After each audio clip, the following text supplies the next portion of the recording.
So I'm talking to someone who needs no introduction, and so I'll dive straight in.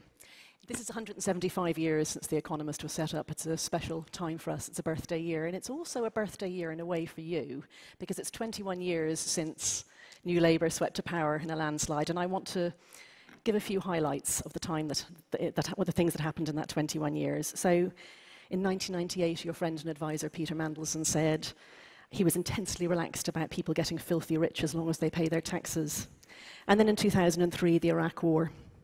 And then in 2004, 10 new member states of the European Union, and only Britain, Sweden and Ireland opened their labour markets immediately. There were predictions that 5,000 to 13,000 people would come in, and actually in the end it was 20 times that many. It seems to me I've given a whistle-stop tour of some of the reasons that we are where we are today, and your fingerprints and our fingerprints are all over it. We cheered every one of those things. We thought it was a great way to run an economy, that you have bankers earn a lot and take 40%. We agreed with the Iraq War. We agreed that freedom of movement of labour is a great idea.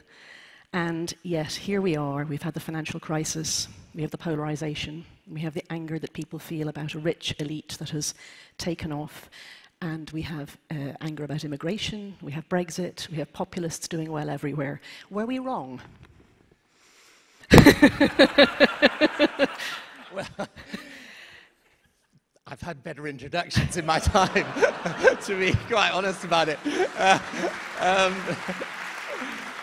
By the way, Helen, we didn't only do those things. We've just had a guy on speaking about LGBT rights. We did a little bit on that, I think, and a minimum wage, and he was Irish, right? The Irish peace agreement. So, but I agree. Okay, we've got a big challenge with liberalism. The question is liberalism dead? No, it's not. How does it regain its position in politics, not just here, but around the Western world right now? And I think there are three things that are really important. The first is, I don't think we will get our position back unless we deal with the underlying grievances that have driven people to this situation. Now, you mentioned immigration. That's one issue for sure. If you don't deal with immigration today in European politics, you're going to get nowhere. But there's a way of dealing with the immigration question with rules and controls that doesn't lead you to an anti-immigrant position based on prejudices. Is that just appearances? Is that giving people the appearance that they're in control when they aren't really? No, I think there are genuine controls that we can make, and indeed both in freedom of movement and in immigration outside of Europe. But let's be clear, overall, immigration's been a positive thing for our societies, but we've got to deal with people's grievances and anxieties. Do you think that's that we the first thing. Did we ignore them too much? Were they just not listened to? Well, I think, by the way, the last election I fought was solely around immigration from the Conservative Party, and we had a whole set of proposals to deal with it. But no, it's a tough issue because people are on the move and there are flows of migration happening in the world, but people worry and they're anxious that some people who come into our countries don't abide properly by our values. There are issues to do with integration, and we've got to address those questions. I mean, one of the things you guys came under attack for was having Steve Bannon as one of your guests, I think, in America. My view is you've got to engage with the people who disagree with you. And you've got to be prepared to go out and argue your case and listen to them and build bridges to them. Can I ask the audience who here thinks that we made a mistake in inviting Steve Bannon? I know the people who really hated the idea probably didn't come. Stick your hand up if you think we made a mistake.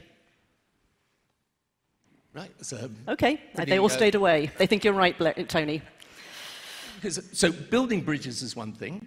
Listening to those who disagree. Second thing, we've got to switch then the conversation. We've got to develop a new policy agenda that allows us to become again the change makers and not the managers of the status quo.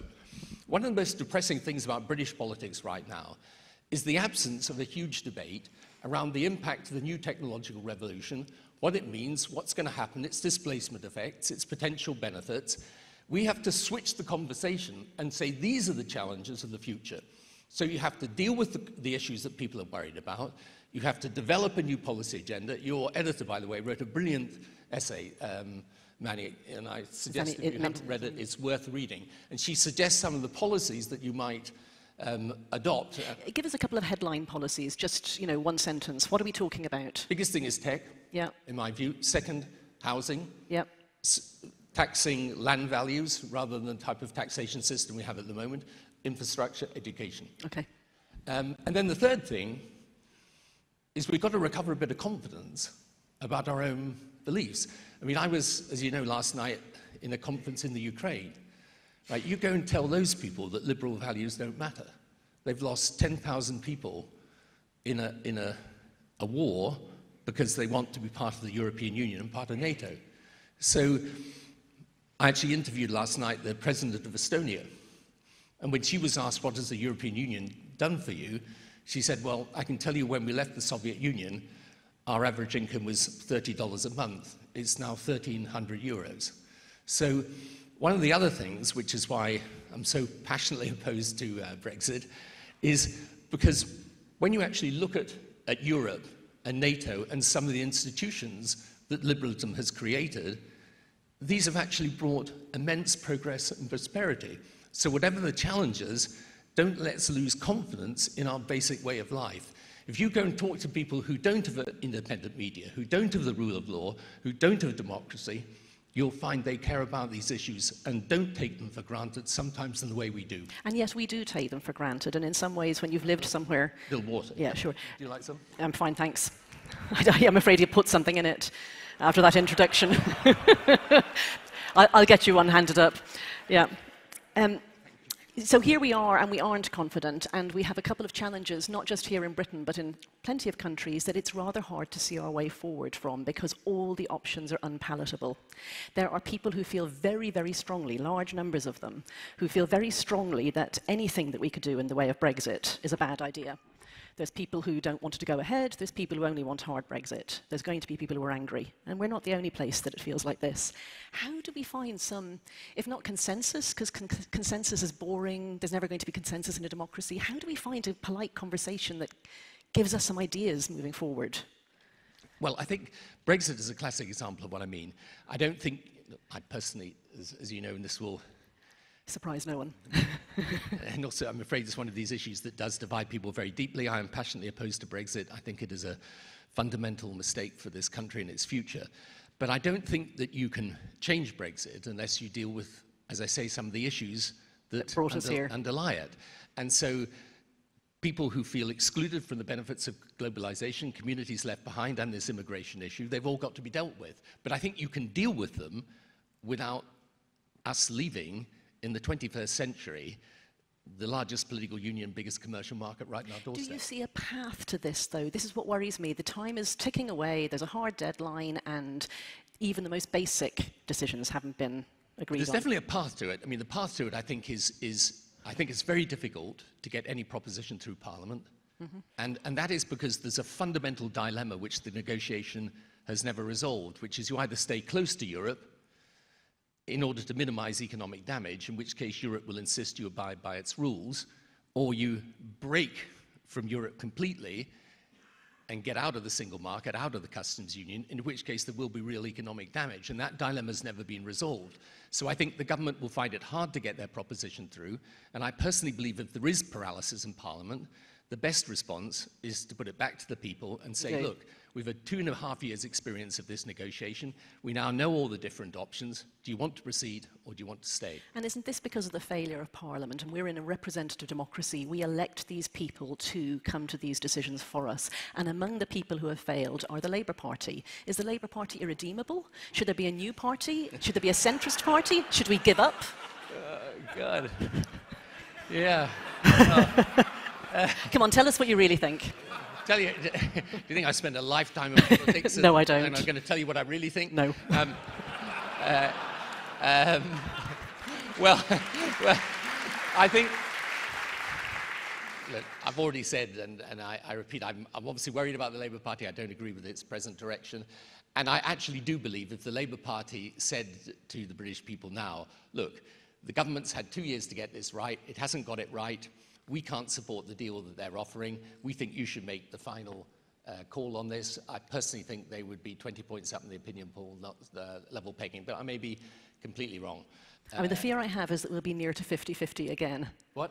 That the result will be near to 50-50 again. This is just the worst possible thing that could happen. Yeah, I know, but the fact is the divisions, I'm afraid, are there. Now, the only way out of it I can think of is to rehabilitate the politics of building bridges, which is why, and I think this is exactly true in the United States as well, they've got a choice between you just try and stack up your supporters and beat the Trump supporters, or you can ask yourself the question, why did some people, not all of whom are chanting "lock her up" at rallies, vote for Donald Trump?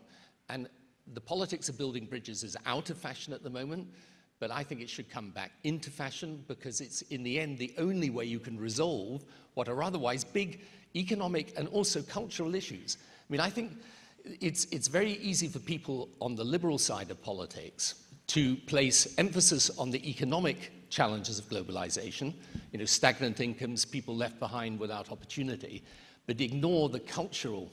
So what sort of cultural things? What are we talking about? Are we talking about Muslim immigration here? Let's ask it in the most blunt possible way. Yes, I think that's an anxiety for people, unless they're sure that those who are coming into our countries share the values, are prepared to abide by those values. I think there's nothing unreasonable in saying that. But I also think it's about a feeling that the modern world is changing very fast around people, and they've lost control over it. Now, I don't think the answer to that is to go back to old-style left solutions of the past, which is give the state more power. But I do think we're going to have to help prepare people for what is going to be enormous change to come. I mean, I'm not you're about to talk to some tech experts, and I'm, as my children always say to me, please don't talk in public about tech, because you just embarrass yourself. It'll become very apparent you don't know what you're talking about. But I mean, I think this is going to transform every single aspect of our lives. But I think the transformation we always look at is the negative side of it. It'll displace jobs and so on. But it can also liberate enormous potential. It could change our education system, our healthcare system, and beneficially. So, I think if there was one single thing that, as it were, the liberal side of politics should do, it should be mastering this technological revolution in all its different aspects and weaving it into a narrative that expresses some optimism about the future. I want to give you another little whistle-stop bit of your time in power, but a nicer one. No, you'll like this one. So I started at The Economist in 2005, and I was the education correspondent. And the lovely things I wrote about for my first few years working at The Economist: Sure Start, more money for schools, teachers having time to do their admin, and so on. I miss those days terribly. And early in the time that I started, a man called David Cameron, who was the shadow education spokesperson at the time for the Conservatives, came in, and it was slightly before he looked like the front runner for becoming the next leader of the Conservative Party. And I remember him saying, I am the heir to Blair, and I remember him saying that we will share the proceeds of growth. Doesn't that sound lovely now, sharing the proceeds of growth? Now we're cutting, and we're trying to work out where to cut. And I wonder how we can get that positive narrative again, and how we can persuade people that there is space to do new things, when as far as the eye can see, we're going to be cutting. The populations are aging, there's more to do with less, people are getting sicker, etc., etc. We turned into a negative-sum game, and we used to be in a positive-sum game. Yeah, but I think this is absolutely right, and you're correct in identifying this challenge. But the point is this is why you need to look at this, not from a sort of ideological perspective, right or left, but realize that what's happening is society is changing because the world around it is changing very fast. And that's why I say that the task of people, if you like, in the center, is to make sense of that. Where is the center now? I see no center. I just see people racing off as fast as they can to the two directions and leaving nobody talking to anyone in this middle ground. It's still there. It's just not particularly represented in our politics right now. But, you can take Macron in France, and that's an example of a centrist politician winning. But you've said that here our political system is going to basically make that sort of thing impossible? I'm not sure it's impossible, but it's obviously very difficult because the party system is pretty pile-driven into the political landscape here. But I think there's plenty of people who, if they're offered, if you like, an agenda that is socially liberal, that tries to find new ways of bringing communities together and producing greater opportunity for those that don't, understands that you need a growing economy with a thriving enterprise sector alongside it. I think there's plenty of people who believe in those ideas. I think the problem is when we look for people to blame, whether it's business on the left or immigrants on the right, rather than understanding this is a world of change and we've got to master it. But we can. I mean, it's not, if you take a big step back and look at the broad sweep of humanity's history, You know, we have made progress. Sure. And one of the things, there's two great books, one by a guy called Rosling, another by a guy called Pinker, which are worth reading, which basically just give you the antidote to continual pessimism about the world, because they point out quite rightly, there's been more people lifted out of poverty than ever before in human history. I mean, I do a lot of work in Africa. All the deaths from killer diseases are coming down. The middle class is set to double. Even in our own societies, you know, when I think of the world that our kids are growing up in, and the world my father grew up in as a foster child in a poor part of Glasgow in the 1930s, I mean, yet we still made progress. So what we've got to do is reignite the politics of optimism. I do want to ask you one more Brexit-related question, and maybe it's on this sort of politics of optimism thing. What can the EU do? What should it do, and what can it do to try to help us? I mean, maybe they've given up on Britain, but maybe they haven't. Maybe there's something they could do to help break this impasse. Yeah, I think there is. I think if you hit paralysis in the British Parliament, my view is that they should make us an offer.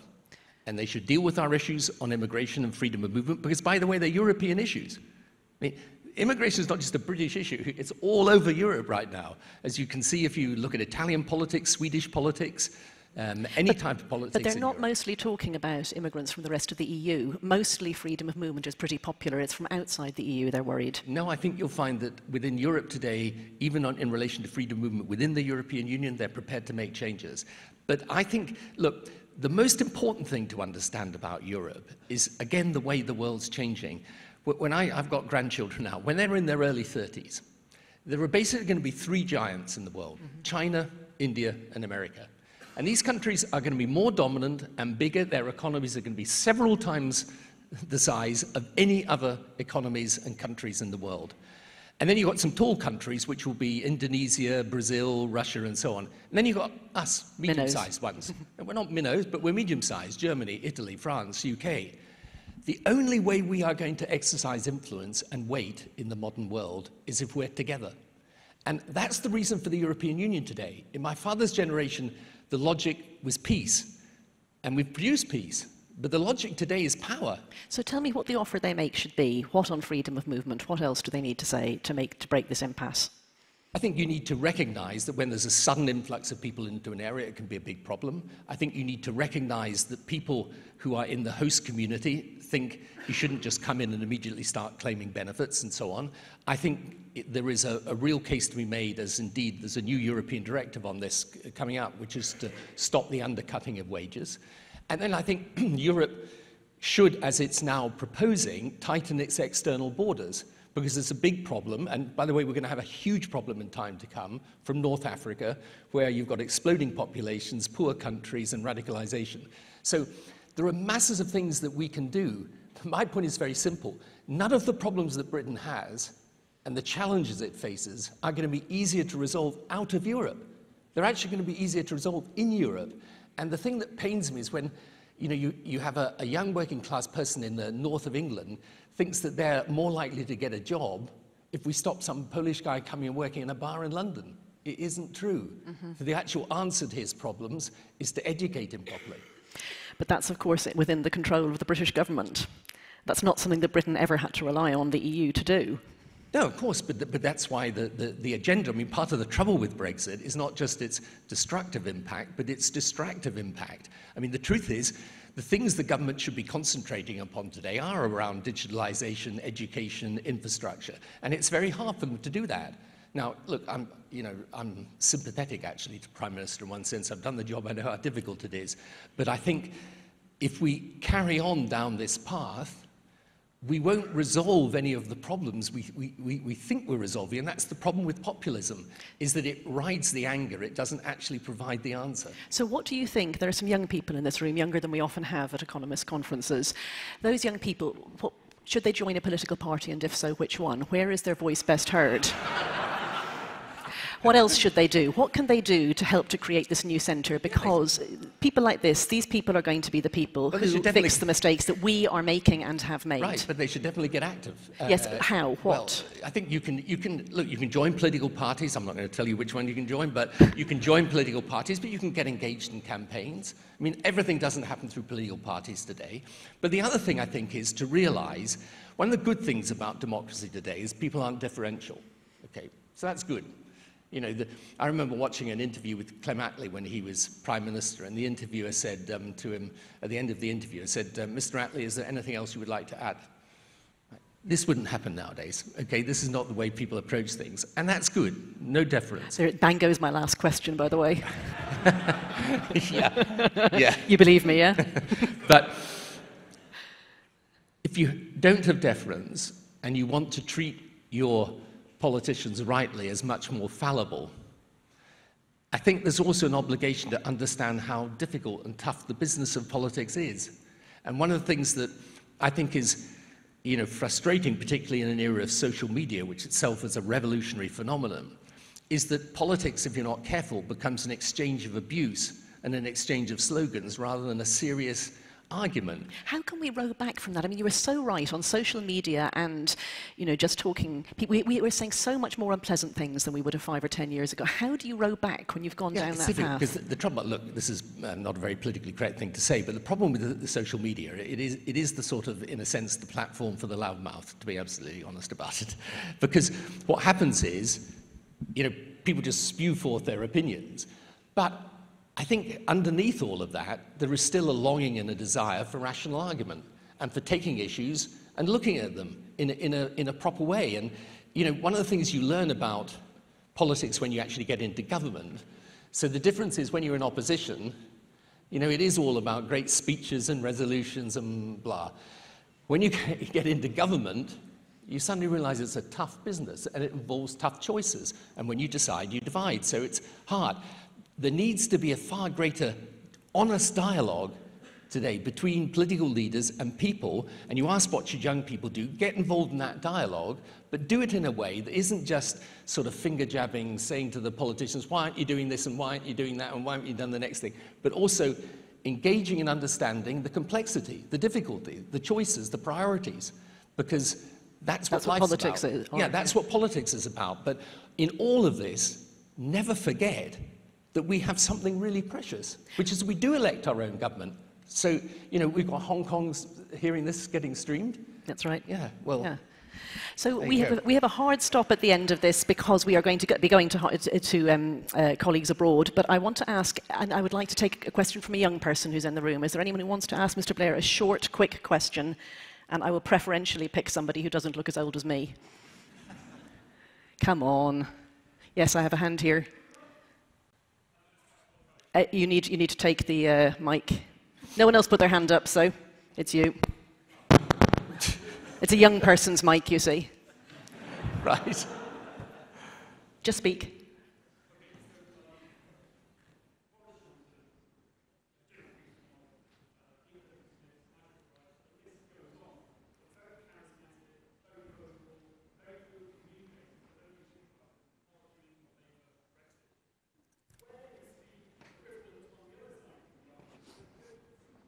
So why does the devil have all the best tunes on Brexit? Right. We have counting down 1 minute 38. Thank you. I'm not sure they do, by the way. I mean, I think people like Chuck Ullman have done a really good job arguing the opposite case. But look, I tell you what I learned in politics, and that is that if it's a fight between the populism of the left and the populism of the right will win. Okay? And that's why the only way you're going to defeat it is to put a rational politics in its place and have a different type of dialogue with people, switch the conversation to a different set of challenges, and be proud of the fact that you're prepared to talk to people who disagree. Because in the end, if you end up with a situation where you've just got, you know, Jeremy Corbyn and his guys on one side, Boris Johnson and their people on the other side, personally, I would find that a deeply depressing scenario for the country.